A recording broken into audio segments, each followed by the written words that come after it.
So this is part two, things to reduce in your life. Part one was things to completely cut out, and part three is going to be things to increase in your life. So let's get to it here. Here's the list. Number one, alcohol. And I set off the start here. This is not me setting up here preaching. This is not me pretending I'm perfect and telling you what to do. This is me making a list of things, mostly as a reminder for myself, something I can have tangibly on a list that I can refer to often. So things to reduce in your life. And I've actually cut down my alcohol intake significantly over the last couple of years. And it has made a huge difference in my life. Just, I don't mind a beer with supper, a Caesar with supper, a glass of wine with supper, but it's the constant weekend after weekend of just like binge drinking. Like that has a significant effect on your life. And you don't really realize it when you're going through it either. But alcohol is a huge deterrent in life and in progression. Number two is blue light. So this is something that I, was completely unaware of till about 6 months ago in my own life. Just how bad blue light is for you and how important red light is and sunshine. And so I've taken a couple measures in my own life. I have this Get Chroma here. I don't know if you can see it, but it's right beside my computer there. So this is from Get Chroma. And I got one of these right beside my computer. I got some nice yellow glasses. They're called glow glasses, I think. And they're really just meant to block out some of the blue light. So again, same kind of thing. Don't expect to cut it out completely, but you can reduce it. And so that's Get Chroma. And actually, Jack Dorsey posted about Get Chroma about a month ago on Nostr before I partnered up with them. So you can use this code there. I put it in the chat, and I'll also put it in the video after if I end up clipping these for Chroma products. So they're designed to get rid of the blue light in your life. Has an impact on a lot of things: your sleep, your circadian rhythm, a lot of this. It all ties together. And blue light, if you look into some of the history of it, I was blown away of how it was created, who is pushing it, Obama's involvement with it. There's a lot to dive into there. It's a rabbit hole I think it's worth exploring. Number three, sugars. And I had some of these in the first part, and I know it's impossible to cut out. Like, I'm not a huge sweet tooth guy, but I like sugar once in a while. And there's sugar in a lot of our foods here. So it's a pretty hard thing to cut out, but you can do your best to reduce it as much as possible, especially if you're somebody who thinks, you're a little bit overweight. Sugar is I think the best thing you can cut out that will have the biggest impact on that. Sugar causes so many health problems. Just cut out pop. That's a big one. If you drink pop out there on a day-to-day basis, I know it's a hard one to cut, but that's going to have a massive impact on your health. Seed oils, number 4, another hard one to cut out. I think that especially here in Canada and the US, there's seed oils in pretty much every product. And it's unfortunate. And I think that, one of the things being in Bitcoin that gives me a lot of hope is getting rid of that fiat food. Because the more money they create, the more inflation goes up. And in order for them to try to keep inflation down, one thing that they do is they make the inputs, the ingredients into these products, they make them as cheap as possible. And that's where essentially these seed oils came from, is because their money's broken. And so they have to do their best to try to hide how much they have to keep the prices down. And the way they've done that is by shortcutting the ingredients with canola oil, olive oil, all seed oils. It's literally like putting engine oil in your body. It's just sludge. And I had no idea what these were, again, up until about 6 months or a year ago now. And I've done my best to cut them out. I'm a big chip guy. And I know that there's a lot of seed oils and chips, but it's again, something you just try to reduce. I think it's very hard to cut these out completely. If you can, good on you. Me personally, I had a hard time with that. So things to cut down. Number 5, little bit back into the Bitcoin world here. Sats on custodial wallets. So this is pretty much the only Bitcoin I've ever lost in my journey so far, is holding sats on custodial wallets that I don't have the keys to.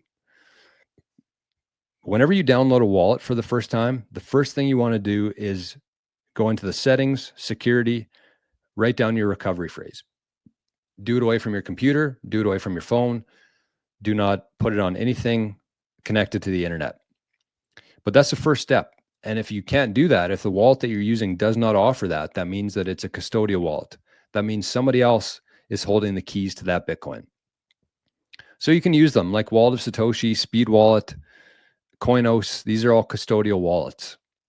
And you can use them. They serve a purpose, but just don't hold too much Bitcoin on there, because that's how you're going to get burned. I would say nothing over 100,000 sats, honestly. Again, it doesn't seem like a lot in terms of fiat today, but those 100,000 sats are going to be substantial in a decade from now, like substantial. And the last thing you want to do is get too careless and too loose with just leaving sats everywhere. So try to follow that if possible. Don't hold too much on custodial wallets. Same with hot wallets. I would say that hot wallets for the most part they're a step up from custodial Lightning wallets, but they're still not great because they're connected to the internet. That's what you have to keep in mind with hot wallets, that they're connected to the internet. And in my opinion, anytime anything is connected to the internet, there's a huge risk there of somebody taking them.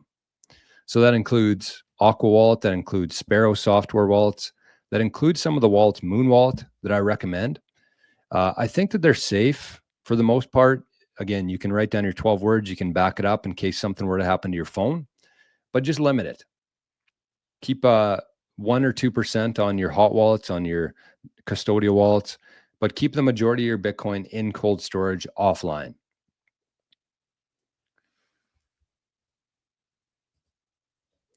Next one here is reduce your single points of failure.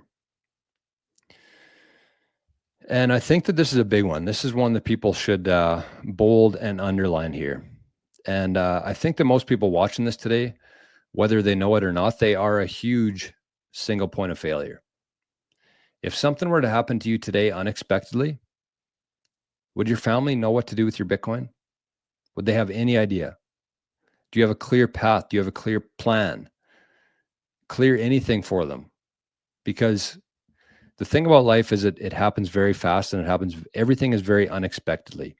Yes, we have it in our mind that we're going to be here for another 40 years, 50 years, 100 years maybe, but things happen every day.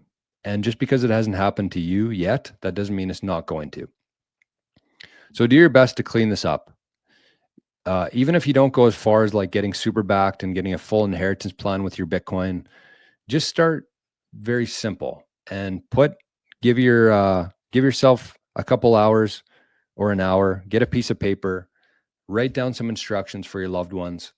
And just in case something were to happen, at least they can figure that out. Even though it's not the best way to do it, there's a lot of vulnerabilities with that.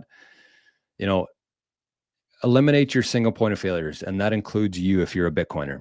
I'm guessing most people here, their family wouldn't have the slightest clue what to do if you were to pass away or something were to happen to you. And that also includes other parts of your life, not just Bitcoin, but like your photos, your backups, your documents, everything. 2 is 1 and 1 is none. I think that that's one of the best pieces of advice that I've ever received. So if you have 1 copy of something, you basically have nothing, because that could be gone at any second. And if you cannot recover that, that's worthless. So 2 is 1. Make sure you have a backup of everything that is important in your life. Clutter. And this one is a big one for me. I struggle a lot with this, both in my office here, in my room, everywhere. I try my best, and it's something that I'm working actively to improve. But I feel like even if you're like a kind of a scrambly person like me, like not a type A, everything has to be perfect. I do think that clutter has a very negative impact on your day-to-day and your ability to think clear. And I think there was a quote one time I saw that said, the tidiness of your bedroom is a reflection of your mind, essentially. I forget what the exact quote was, but It's true. I really believe that. If your bedroom's a mess, if your office is a mess, then it's a mess in your head. It's a reflection of your mind. So reduce, if possible, clutter. Next one here, procrastination.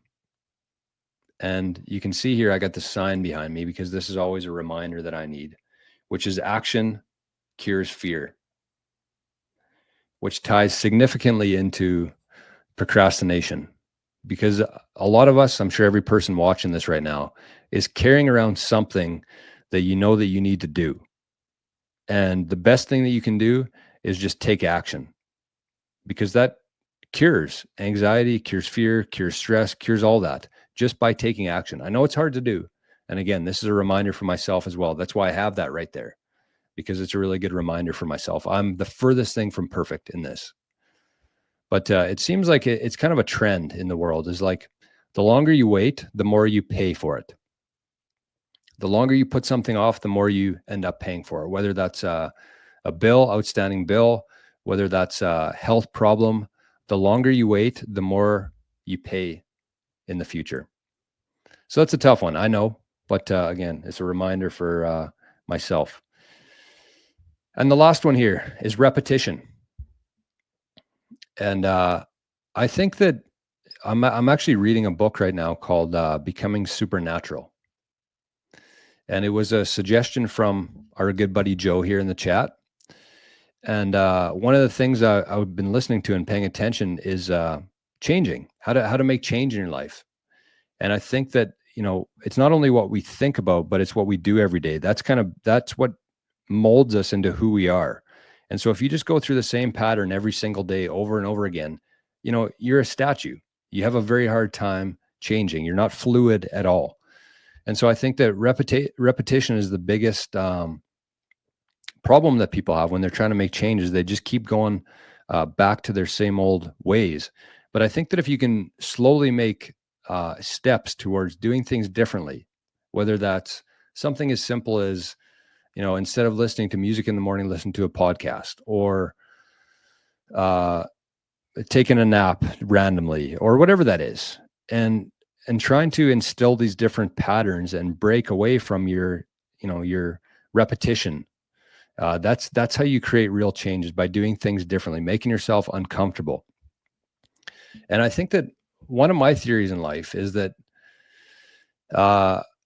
the more repetition you have in your life, the faster time goes, if that makes sense.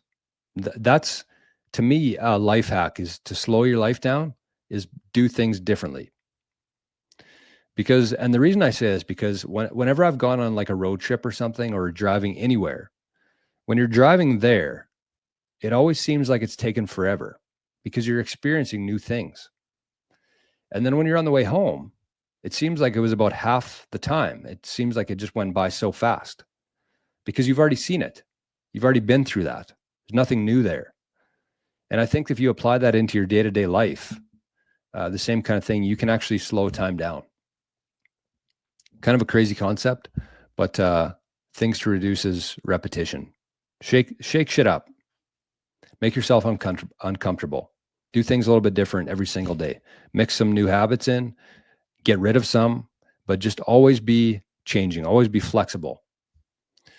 So that's part 2. That's things to reduce in your life. The next one is going to be things to increase in your life. So I'm probably going to clip these into 3 different parts for the channel, but that was part 2, things to reduce in your life.